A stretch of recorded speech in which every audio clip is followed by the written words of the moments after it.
కి స్వాగతం. ముందుగా ముఖ్యాంశాలు. తెలంగాణ శాసనసభలో మాట్లాడుతున్న మాజీ మంత్రి ఎమ్మెల్యే కేటీఆర్ ప్రత్యక్ష ప్రసారం.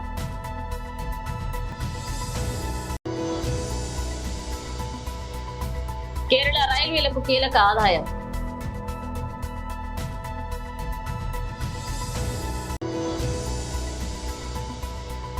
కూటమి ప్రభుత్వం ప్రజా సంక్షేమ ప్రభుత్వం నాగబాబు.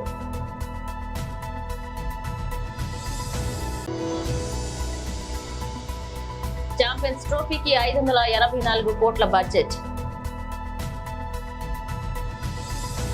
తెలంగాణ శాసనసభలో మాట్లాడుతున్నారు మాజీ మంత్రి ఎమ్మెల్యే కేటీఆర్. అధికార Congress party BRS social media మీద చేస్తున్న అసత్య ప్రచారానికి ధీటైన జవాబిచ్చారు పార్టీ వర్కింగ్ ప్రెసిడెంట్ కేటీఆర్. అక్కడి నుంచి ఎవరో వీడియోలు తీశారు, ఇంకోటి అన్నారు. మా వైపు నుంచి అలాంటిది ఏం జరగలేదు. ఇక్కడ మొత్తం కెమెరాలు మీ ఆధీనంలో ఉంటాయి. స్పీకర్ గారు, మీ సెక్రటరీ గారి ఆధీనంలో, మీ ఆఫీస్ ఆధీనంలో ఉంటాయి. మీరు మొత్తం చెక్ చేసుకోవచ్చు. అలాంటిది ఏమైనా జరిగిందా, జరిగితే మా సభ్యుల వల్ల జరిగిందా, లేదా ఇక్కడ ఉన్న కెమెరాలు ఆ ఏజెన్సీ ఎవరైతే నడుపుతున్నారో వాళ్ళ వల్ల జరిగిందా, ఏ రకంగా జరిగింది మొత్తం చూసుకోవచ్చు. ఏమైనా చర్య తీసుకోవాలనుకుంటే ప్రభుత్వం చట్టాల పరంగా చట్టబద్ధంగా తీసుకోవచ్చు, మాకు అభ్యంతరం లేదు. కానీ ఇవాళ అధ్యక్ష, మీరు సోషల్ మీడియా కనుక చూస్తే దాడి ఒక్కరి మీద జరుగుతలేదు అధ్యక్ష. ప్రధానమంత్రి నుంచి మొదలు పెడితే, ముఖ్యమంత్రుల నుంచి మొదలు పెడితే, మాజీ ముఖ్యమంత్రుల నుంచి మొదలు పెడితే అందరి మీద, ఎమ్మెల్యేల మీద, మంత్రుల మీద, స్పీకర్ల మీద, అందరి మీద వ్యక్తిత్వ హననం చేసే కార్యక్రమాలు అన్ని వైపుల నుంచి జరుగుతున్నాయి. దీనికి ఎవరు అతీతులు కాదు, ఎవరు పునీతులు కాదు అధ్యక్ష. ఒక పార్టీ ఏం లేదు. నెహ్రూ గారి టైం నుంచి మొదలు పెడితే ఈ రోజున్న నాయకుల దాకా అందరి వ్యక్తిత్వ హననాలు జరుగుతున్నాయి, క్యారెక్టర్ అసాసినేషన్ జరుగుతుంది. దీనికి అందరం బాధితులమే. ఇందులో ఎవరం కూడా పునీతులం కాదు, ఎవరం అతీతులం కాదు. కాబట్టి దయచేసి నేను కోరేది, ఇది అన్ని పార్టీలో రావాలా. ఇదేదో ఒక పార్టీ వాళ్ళు చేస్తున్నారు, మిగతా వాళ్ళందరూ చాలా చక్కగా ఉన్నారు అధ్యక్ష. మరి మనం కూడా చూడాలి ఇక్కడ ప్రయోగిస్తున్న భాష, ఇక్కడ మాట్లాడుతున్న పదజాలం ఎట్లా అధ్యక్ష. మరి అట్లా మీరు కూడా అవకాశం ఇవ్వండి. ఒక రోజు మొత్తం చెప్పుతో కొడతామని ఇష్టం వచ్చినట్టు మాట్లాడడం ఇవన్నీ కూడా దయచేసి ఏదో టైంలో సంస్కారవంతంగా అందరూ మాట్లాడండి అని మీరు ఆ చైర్లో కూర్చొని ప్రమాణంగా అందరికి చెప్పండి. మా ఒక్కరికి కాదు, అందరికీ చెప్పాలా. చెప్పినట్టయితే, ఒక రూలింగ్ ఇచ్చినట్టయితే అందరం కూడా దానికి బద్దులమై పనిచేస్తామని చెప్పి ప్రభుత్వానికి తెలియజేస్తూ ఈ బిల్లుకు. కేరళ రైల్వేలకు కీలకమైన ఆదాయాన్ని సృష్టిస్తున్నప్పటికీ దాన్ని 11 స్టేషన్ల దక్షిణ రైల్వేలో టాప్ 25లో స్థానం పొందాయి మరియు FY 2023-24లో అత్యధిక ఆదాయాన్ని ఆర్జించాయి. కేంద్ర బడ్జెట్ కేటాయింపులు కేరళకు చాలా అసమానంగా ఉన్నాయి. So I would like to draw the attention to the neglect to the state of Kerala regarding the railway development of the state. Despite Kerala being the key generator for revenue for railways, with 11 railway stations being in the top 25 railway stations of the Southern Railway, with the highest revenue generation in the fiscal year 23-24, the allocation in the union budget is very, very disproportionate to Kerala, with Kerala ranking 3rd lowest among the Indian states. I repeat, Kerala ranks 3rd lowest in railway allocation as far as union budget is concerned.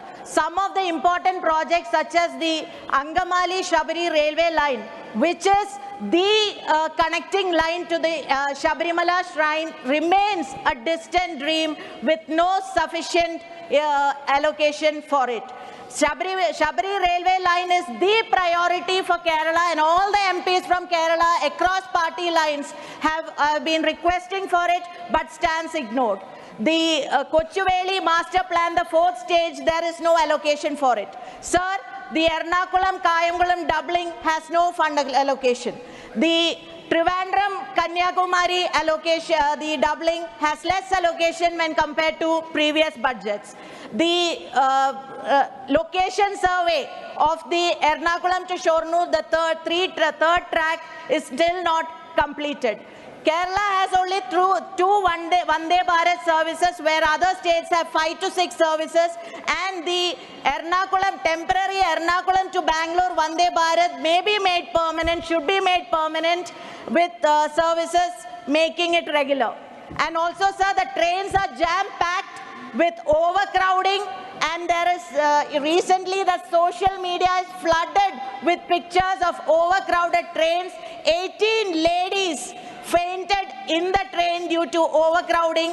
There's a significant shortage of superfast, express and passenger and memo services. The urgent requirement is to have services originating from Trivandrum, Kottayam and Ernakulam. There I am privileged that both the Union Minister of Railways and Finance Minister is here. I urge the central government to address these disparities and also to allocate sufficient additional funds so that these issues can be addressed, and also the prioritize passing of the projects which are already announced. It is important to ensure adequate sufficient across India it should be made so that the India progresses. Thank you very much. Thank you. కూటమి ప్రభుత్వం ప్రజా సంక్షేమ ప్రభుత్వం అన్నారు Nagababu. SC వర్గీకరణపై supreme court తీర్పు పట్ల ఆంధ్రప్రదేశ్ ఉప ముఖ్యమంత్రి పవన్ కళ్యాణ్ స్పందించారు. ఒక వర్గం నిరంతర పోరాటానికి దక్కిన ఫలితం అన్నారు. ఎస్సీలలో ఐక్యత చెక్కచెదరకుండా చూడాలని ఆకాంక్షించారు. ఈ మేరకు ఆయన బహిరంగ ప్రకటన విడుదల చేశారు. ఎస్సీ ఎస్టీ రిజర్వేషన్ల ఉప వర్గీకరణ రాష్ట్ర ప్రభుత్వాలు చేసుకోవచ్చునని సుప్రీంకోర్టు తీర్పు వెలువరించిందని పేర్కొన్నారు. ఎన్నో ఒడిదుడుకులు ఎదుర్కొంటూ మందకృష్ణ మాదిగ పోరాటం చేశారని కితాబిచ్చుకున్నారు.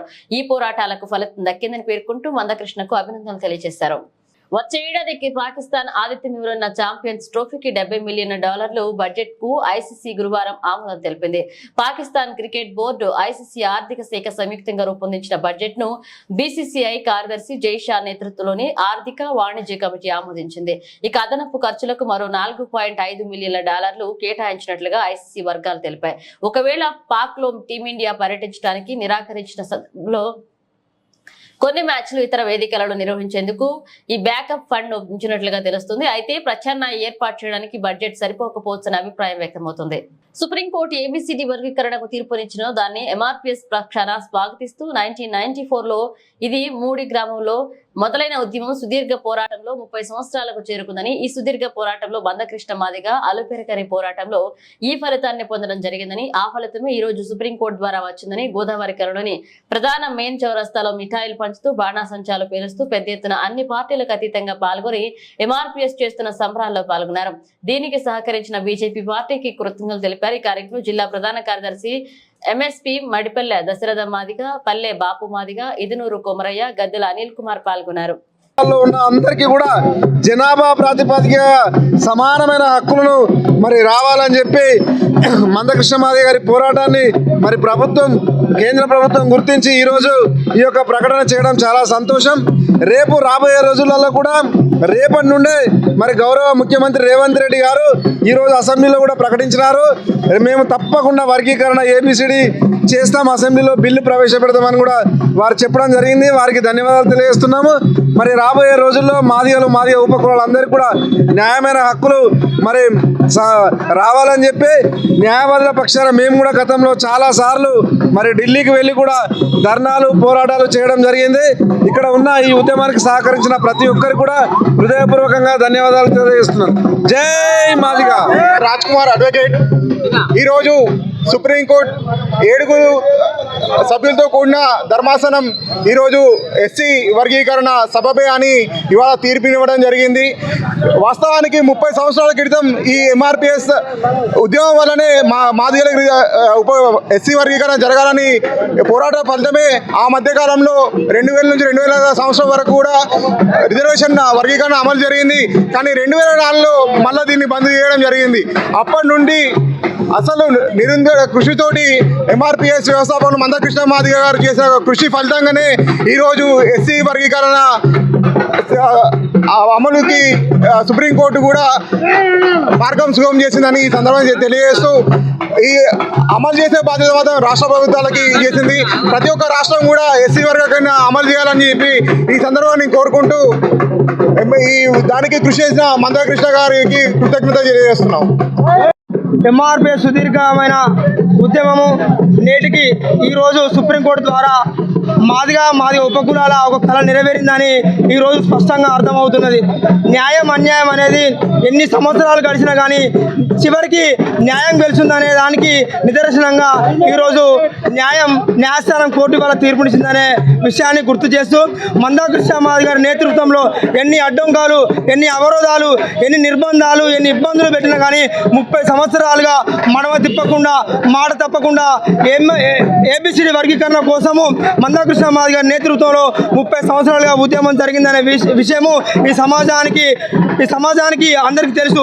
అదే సమాజానికి మందాకృష్ణ మాదిగ గారి నేతృత్వంలో జరిగిన ఈ ఉద్యమము ఈరోజు సుప్రీంకోర్టు ద్వారా ఒక సంచలనాత్మకమైన నిర్ణయము ఈరోజు సుప్రీంకోర్టు ఇవ్వడం ద్వారా మాదిగ మరియు ఉపకులాల వారికి ఏబిసిడి వర్గీకరణ విషయంలో న్యాయం జరిగిందనే విషయాన్ని ఈరోజు మాదిగ మరియు ఉపకులాలు అందరూ చాలా ఆనందంగా ఈరోజు దరిదాపు సంబరాలు చేసుకుంటున్న విషయాన్ని గుర్తు చేస్తున్నాము.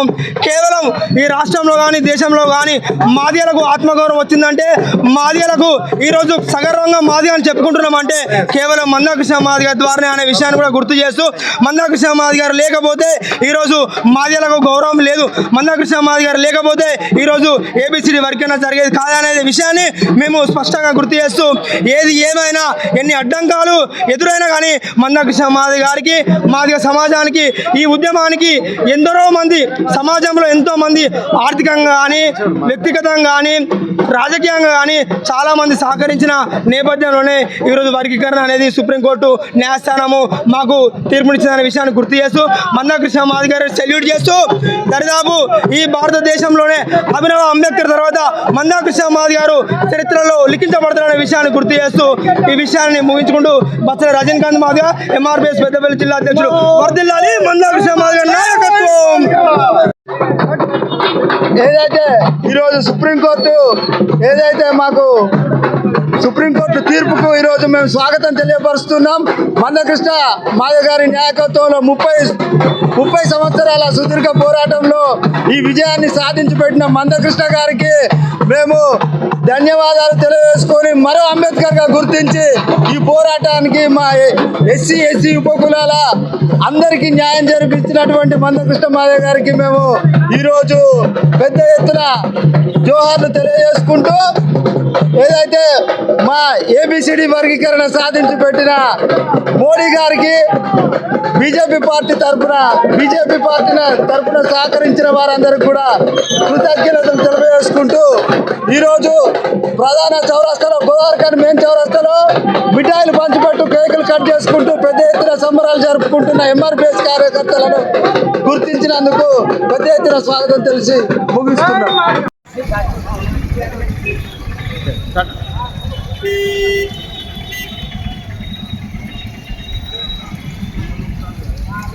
మందకృష్ణ గారి నాయకత్వం, మందకృష్ణ మాదిగ గారి నాయకత్వం, మందకృష్ణ మాదిగ గారి నాయకత్వం. జై మాదిగ.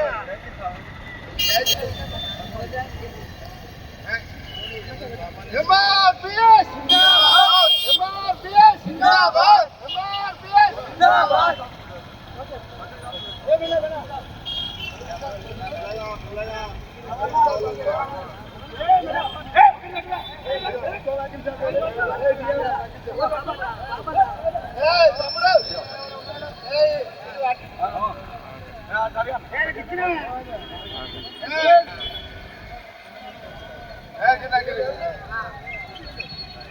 మధ్యవర్తితో మోసపోయిన రైతు డబ్బులు ఇప్పిస్తారని చెప్పి పట్టా పాస్బుక్ తీసుకున్న మధ్య దళారి ఇక సంవత్సరం దాటినా రేపు మాపు అని వారి సవరింపు. కాంగ్రెస్ ప్రభుత్వం చేపట్టిన రైతు రుణమాఫీ రైతులతో ఆనందం నిండిన ఆ రైతుకు మాత్రం బాధే మిగిలింది. గూడూరు మండల కేంద్రుడిని యూనియన్ బ్యాంక్ లో తీసుకుని డబ్బులు కట్టయ్యాయని రైతు ఆరోపించారు. బోడా వీరన్న గూడూరు మండలం లక్ష్మీపురం గ్రామం అనే రైతు దగ్గర నుండి బానోత్ లక్ష్మణ్ సన్నాఫ్ హన్మ అదే గ్రామానికి చెందిన వారు లోన్ ఇప్పిస్తారని చెప్పి 2023వ సంవత్సరంలో పట్టా 226 బైబీ పాస్ పుస్తకాలు తీసుకున్నారు. ఇక సంవత్సరం దాటినా లోన్ రాలేదు. పట్టా పాస్బుక్లు ఇవ్వమని అడిగినా రేపు మాపు అని దాటేస్తున్నారు. బోడా వీరన్ అనే రైతు ఫోన్ కు 6,000 రూపాయల రుణమాఫీ అయినట్లుగా మెసేజ్ రావడం అవాక్కయ్యాడు.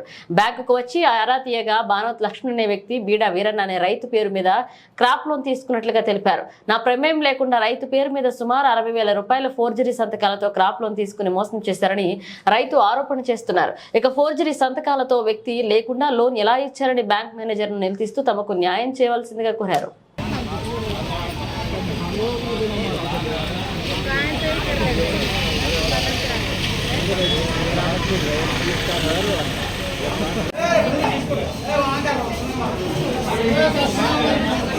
బోడా వీరన్న సార్ లక్ష్మీపురం లక్ష్మణ్ బొక్కు తీసుకుపోయిండు సార్. బొక్కు తీసుకుపోయి నాకు లోన్ ఇప్పిస్తా అని బొక్కు ఇప్పించలేదు. రుణం మాఫీ అండి 60,000 తీసుకున్నాడు. ఎత్తుకొని పోయిండు సార్. హైదరాబాద్లో ఉన్నాడు ఆయన. నాకు డబ్బులు ఇవ్వమంటే డబ్బులు ఇవ్వలేదు, బొక్కు ఇవ్వలేదు 60,000 తీసుకున్నాడు సార్. ఇక రుణమాఫీ తెలిస్తే నేను ఇక్కడికి వచ్చిన సార్. తెలిసింది సార్, తెలిస్తేనే వచ్చిన సార్, తీసుకోలేదు సార్. సార్ ఈయన మా మావ అవుతాడు. గత సంవత్సరం కింద అతని దగ్గర నుండి ఒక పాస్బుక్ తీసుకున్నాడు. లక్ష్మణ్ అనే క్యాండిడేట్ నీకు లోన్ ఇప్పిస్తా మావయ్య అని తీసుకున్నాడు. సరే నమ్మి అతనికి తెలియకుండా నమ్మి అతనికి ఇచ్చాడు. ఇచ్చంగానే నాకు లోన్ ఏది తిరుగుతా కూడా నీ పాస్బుక్ పెట్టలేదు, బయట హర్పంపల్లి క్యాండిడేట్ దగ్గర ఉంది, నీకు తెచ్చిస్తా అని సంవత్సరం నుండి తిప్పుతున్నాడు. కానీ అతనికి రెస్పాన్స్ అనేది ఏం లేదు, డబ్బులు ఇవ్వలే, లోన్ కాలే. ఇప్పుడు మనకు మొన్న అడుగుతా కొద్ది ఇస్తా అని ఎట్లనే మనకు సంవత్సరం గడుస్తూ ఉంది. ఇప్పుడు మొన్న కొత్త ప్రభుత్వం వచ్చినప్పుడు అతనికి మాఫీ 60,000 రూపాయలు మాఫీ అయినట్టు మెసేజ్ వచ్చింది. మాకు లిస్టు వచ్చేసరికి అతను నేను లోనే తీసుకోలేదు, నాకు ఎట్లొచ్చిందనే కంగారులో ఆయన బ్యాంకుకు రావడం, మా ఇద్దరు తీసుకొని రావడం జరిగింది. మేము ఫీల్డ్ ఆఫీసర్ మేనేజర్ దగ్గరికి వెళ్తే ఫీల్డ్ ఆఫీసర్ దగ్గర వెళ్ళండి అని చెప్పారు. ఫీల్డ్ ఆఫీసర్ దగ్గరికి వెళ్తే సార్ మాకు ఇట్లా ఆయన తీసుకోలేదు, ఆయన సంతకం లేదు, ఆయన ఏం లేకుంటే ఆయనకు లోన్ ఎట్లా శాంక్షన్ అయింది సార్ అని మేము అడిగేసరికి కాదబ్బా ఇది అకౌంట్ నుండి లక్ష్మణ్ అనే క్యాండిడేట్ ట్రాన్స్ఫర్ చేయించుకున్నారు 60,000 రూపాయలు అని మాకు తేలిందండి. అయితే మేనేజర్ దగ్గరికి వెళ్తే మేనేజర్ ఒక పేపర్ రాసియండి అని మాకు చెప్పారు. మాకు ఈ క్యాండిడేట్కి రైతుకు మా మామయ్య అనేటువంటి న్యాయం జరగాలని కోరుతున్నామండి. ఎస్సీ ఎస్టీ వర్గీకరణపై సుప్రీంకోర్టు ఇచ్చిన తీర్పును హర్షిస్తూ బాలాపూర్ లో ఎక్స్ రోడ్ లో బాలాపూర్ మండల ఎంఆర్పీఎస్ ఆధ్వర్యంలో నేతలు సంబరాలు చేసుకున్నారు. మందకృష్ణ మాదిగ చిత్రపటానికి పాలాభిషేకం చేశారు. ఎంఆర్పీఎస్ నాయకులు సుప్రీంకోర్టు తీర్పు పట్ల హర్షం వ్యక్తం చేశారు. బాలాపూర్ చౌరస్తా వద్ద ఎంఆర్పీఎస్ నాయకులు బాణాసంచా కాలుస్తూ మిఠాయిలు తినిపించుకుంటూ నృత్యాలు చేశారు. ఈ కార్యక్రమంలో పాల్గొన్న వారు 30 సంవత్సరాల సుదీర్ఘ పోరాటం ఫలించిందని హర్షం వ్యక్తం చేశారు ఎంఆర్పీఎస్ నాయకులు.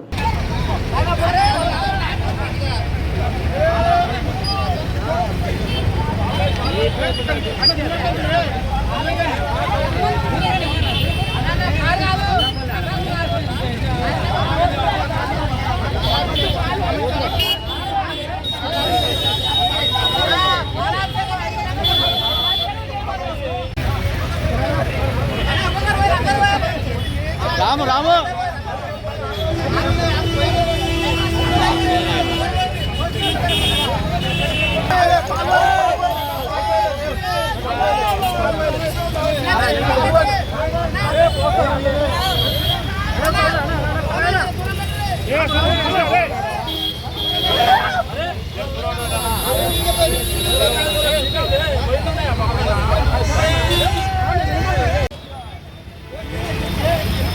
అందరూ ఒకసారి లైన్లో నిలబడి ఒక గ్రూప్ ఫోటో అందరూ లైన్లో నిలబడి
మరోసారి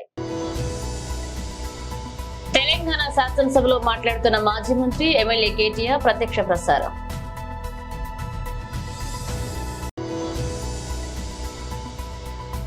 కేరళ రైల్వేలకు కీలక ఆదాయం.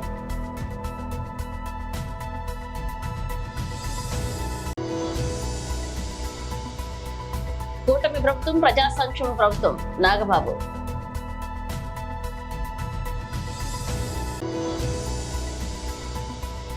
ఛాంపియన్స్ ట్రోఫీకి 584 కోట్ల బడ్జెట్. ఇవి బులెటిన్ అప్డేట్స్. కలుద్దాం.